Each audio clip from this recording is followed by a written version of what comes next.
স্থানীয় সরকার মন্ত্রণালয়ের দায়িত্বরত সচিব বা যারা উপদেষ্টা আছেন তারা সংবিধান ভঙ্গ করেছেন। ইশরাক সাহেবকে শপথ না দিয়ে সংবিধান ভঙ্গ করেছেন। ওখানের যারা মন্ত্রণালয়ে যারা সচিব আছেন অথবা যার দায়িত্বে উপদেষ্টা আছেন তার বা তাদের সংকীর্ণতা এবং তাদের কোনো একটা হিডেন এজেন্ডা আছে এখানে। এই হিডেন এজেন্ডা রাষ্ট্রের যে একটা গুরুত্বপূর্ণ সাংবিধানিক প্রতিষ্ঠান, সেই সাংবিধানিক প্রতিষ্ঠানকে ইচ্ছাকৃতভাবে বিতর্কিত করার অপপ্রয়াস চালাচ্ছে স্থানীয় সরকার মন্ত্রণালয়, যেটা কোনো অবস্থাতেই কাম্য না। তারা আইন ভঙ্গ করছে, সংবিধান ভঙ্গ করছে। নির্বাচন কমিশন যা করার ইতিমধ্যে করেছেন, বলা যেতে পারে এক্সিকিউটিভ অর্থাৎ স্থানীয় সরকার মন্ত্রণালয়ের দায়িত্বরত সচিব বা যারা উপদেষ্টা আছেন তারা সংবিধান ভঙ্গ করেছেন। ইশরাক সাহেবকে শপথ না দিয়ে সংবিধান ভঙ্গ করেছেন। কিভাবে? আর্টিকেল 118 4 উপনুচ্ছেদে সুস্পষ্টভাবে দেয়া আছে যে নির্বাচন কমিশন স্বাধীনভাবে সিদ্ধান্ত নেবেন এবং নির্বাচন কমিশন 27শে এপ্রিল গেজেট প্রকাশের মাধ্যমে স্বাধীনভাবে সিদ্ধান্ত নিয়েছেন এবং আর্টিকেল 126-এ সুস্পষ্টভাবে দেয়া আছে কনস্টিটিউশনাল ম্যান্ডেট যে এক্সিকিউটিভ নির্বাচন কমিশনকে সকল কাজে সহযোগিতা করিবেন। এই যে কথাটা লেখা আছে আমি একটু পড়ে শোনাই, তাহলে আরও বেশি সুবিধা হবে। 126, ইট shall be the duty of the executive authorities two assist the election commission in discharging of its function. অর্থাৎ এক্সিকিউটিভ যারা আছে, এক্সিকিউটিভ বলতে আপনার মন্ত্রণালয়কে বোঝাচ্ছে। মন্ত্রণালয়ের ডিউটি নির্বাচন কমিশনকে তার ফাংশনটা ডিসচার্জ করার জন্য সহযোগিতা করা। এই ক্ষেত্রে আমরা দেখলাম পার্টিকুলারলি ভেরি আনফর্চুনেটলি এখানে পলিটিক্যাল মোটিভেশন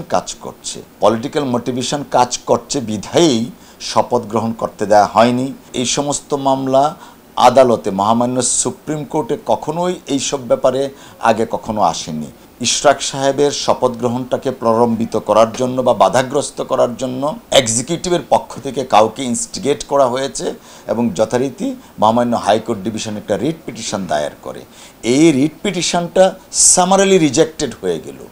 সামারিলি রিজেক্টেড হওয়ার মানেটা হলো এই রিট পিটিশনে কোনো কার্যকারিতা নেই। আমরা তখনই প্রত্যাশা করেছিলাম যে এক্সিকিউটিভ অর্থাৎ স্থানীয় সরকার মন্ত্রণালয় আইন ফলো করে এবং দেশের সর্বোচ্চ আইন হচ্ছে এই সংবিধানটা ফলো করে শপথ গ্রহণ অনুষ্ঠান শুরু করবেন।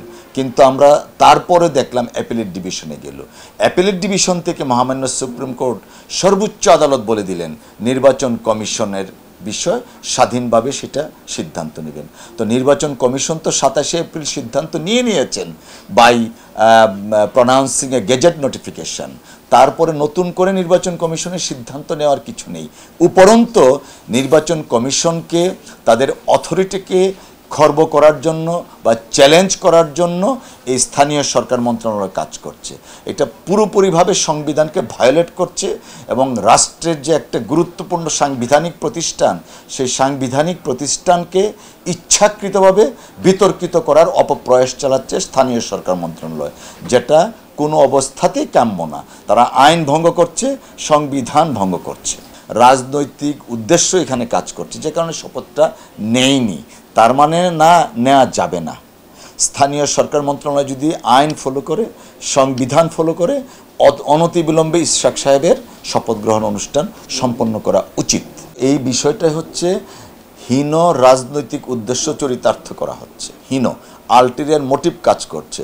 ওখানের যারা মন্ত্রণালয়ে যারা সচিব আছেন অথবা যার দায়িত্বে উপদেষ্টা আছেন তার বা তাদের সংকীর্ণতা এবং তাদের কোনো একটা হিডেন এজেন্ডা আছে এখানে। এই হিডেন এজেন্ডা, আলটেরিয়ার মোটিভ এবং রাজনৈতিক হীন উদ্দেশ্য, যে কারণে ইশরাক সাহেবের শপথ গ্রহণ অনুষ্ঠানটা বাধাগ্রস্ত করছে।